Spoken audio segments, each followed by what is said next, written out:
au piano. Alors voilà. Ouais, jusqu'à 14 ans. Tu composais un petit peu à l'époque, hein, À 7 ans. un petit peu. Je n'étais pas Mozart, j'avais 7 ans. J'arrivais à peine à aligner 3 notes, je comprenais même pas le fonctionnement. J'ai dit pourquoi il y a 2 mains, c'est inutile. Avant l'aventure de la Nouvelle Star, il y avait déjà des morceaux dans le carton. Je vous dis, c'est une cata, tu as une interview après Starlight parce que t'es... Non, alors en fait, ce qui s'est passé, oui, avant la Nouvelle Star, j'avais composé une chanson qui s'appelait Des nues. On l'a retrouvée sur un single sur Inventaire. Te dire que bon, la maison disque avait très confiance en moi, ils l'ont mis sur le single, personne n'a entendu. Mais la chanson était pas mal pour le coup, tu vois, comme quoi. Et depuis depuis je compose, j'ai plein de titres chez moi. Oui. Mais bon, on n'est pas encore prêt à faire un album entier seul. C'est pas frustrant d'être finalement que l'interprète n'est pas nécessairement le compositeur de ces albums? Non, parce que pour moi, le travail est le même d'une certaine manière, parce qu'il faut arriver à s'entourer des bonnes personnes qui comprennent la démarche dans laquelle tu veux être. Et puis, par exemple, avec Zao, entre autres, les mots que Zao peut écrire, ou que ce soit Zazie ou Zao, même, ou Sky dans le deuxième album, c'est vraiment une rencontre humaine, en fait. Donc, en fait, ça marque bien une période. Chaque album, pour moi, c'est une période de ma vie, c'est des rencontres. Et ça fait partie de moi. Donc, je trouve que, d'une certaine manière, en fait, voilà, il y a l'époque inventaire, caffeine et prisophonique. À chaque fois, ça fait écho à des histoires que j'ai vécues. Et donc j'aime bien rappeler ça en fait. Avec des collaborations féminines et pas des moindres, on le disait, Zazie, t'es dans les aides, hein, Très Z. Zao. Ce sera Zaya la prochaine? Je sais pas, la question me semblait inévitable. La question c'est est-ce que cette personne peut écrire? Elle sait faire plein d'autres choses. Non mais pas sûr. Non mais je dis pas, évidemment qu'elle sait écrire, mais elle écrit des textes. Son esprit mal placé, infernal. Christophe, avant de t'écouter avec un dernier titre, quelques questions rapides. Quel est l'objet dont tu ne te sépares jamais? Oui, mon téléphone portable, c'est infernal. Il n'y a qu'une personne qui est habilitée à avoir mon téléphone, c'est Laurence, qui est mon assistante. Et elle le brandit d'ailleurs. Non mais mon téléphone, ouais, c'est impossible sans téléphone. L'artiste dont tu as tous les disques? Whitney Houston. Le disque que tu as le plus écouté? J'ai plus écouté. Non, Frank Sinatra, un live de ses 60 ans, je crois. Ouais. Le disque le plus suspect de ta discothèque? Ophélie Winter. Et moi avant, je voulais être Ophélie Winter. Parce qu'il veut pour moi. Comme ça là. Et là. Ce disque-là vaut des points. Ah non, mais on rigole de la Winter. Il est dans mais attends, les musiques, elles étaient canon, quoi. Non? Christophe, allez, je sais que t'en as chanté. C'est quand la dernière fois... J'adorais, mais je rigole pas, je revendique. C'est quand la dernière fois qu'on t'a confondu avec Vincent Delerme? Il y a longtemps. C'est fini cette époque? Non, c'est fini. Ouais. Et du coup, j'avais signé Vincent Delerme, je voulais pas mettre de La personne arrivait à moi, c'était une personne un peu âgée.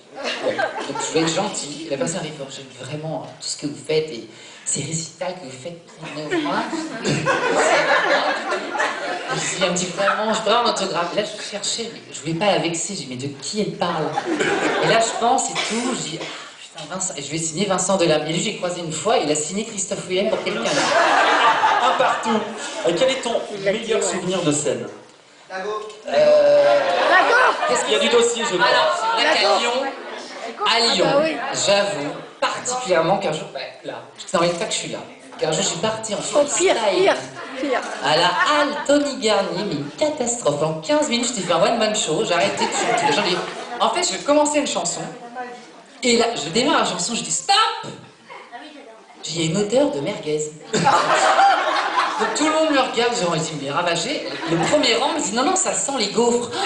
Je dis, putain, j'en fais une gaufre. Donc du coup, il me dit, c'est là-bas, dans les petites maisons, tu sais, il y a les 2 petites maisons sur le côté, là. Et donc j'arrive et je dis, si c'est vous qui faites des gaufres, faites clignoter la guitoune. Et là, tout fait, je me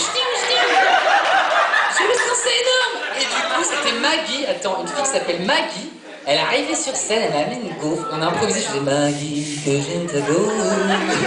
Et là, je faisais Maggie, j'aime ça. C'est comme ça, c'est réel. Donc c'est un très bon souvenir. Ça, une fois, j'ai terminé en caleçon. C'était un beaucoup plus mauvais souvenir. Et alors, le lendemain, quand j'ai vu les images, c'est une catastrophe. Et le pire, alors, le pire souvenir de scène, celui où on revient, on va... Oh là là, ça m'est arrivé. Alors, la première de Coffee Tour. Alors, non mais, tu vois, Laurence a entendu son rire atroce. Alors, je t'explique, il y avait des vidéos dans ce concert parce qu'on est bien sûr synchronisé avec la musique. Donc déjà, la lumière de la salle est encore allumée. Et là, t'entends la musique d'intro et le film qui démarre. Déjà, je dis... Donc déjà, si tu t'es dans les coulisses, et en plus, t'as un harnais. Parce que j'avais un harnais en dessous de mon jean. Comme déjà, je parlais comme ça. Déjà, donc dès que le harnais on mettait, j'étais en dépôt de bilan. Mais j'ai eu des séquelles, hein. J'ai eu des bleus pendant... Donc j'ai pas eu de vie sexuelle pendant 1 an et demi.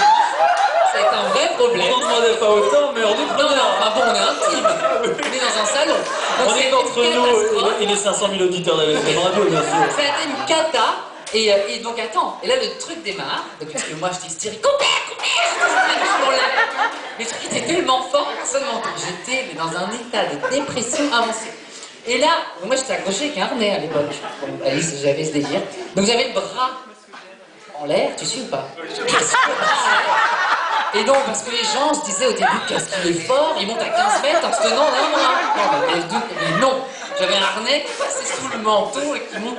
Et là, le truc, au moment où je dis arrêtez, le truc c'est une blague. Et là, le mieux de tout, je me retrouve en haut, accroché en haut de l'écran, dos à la foule.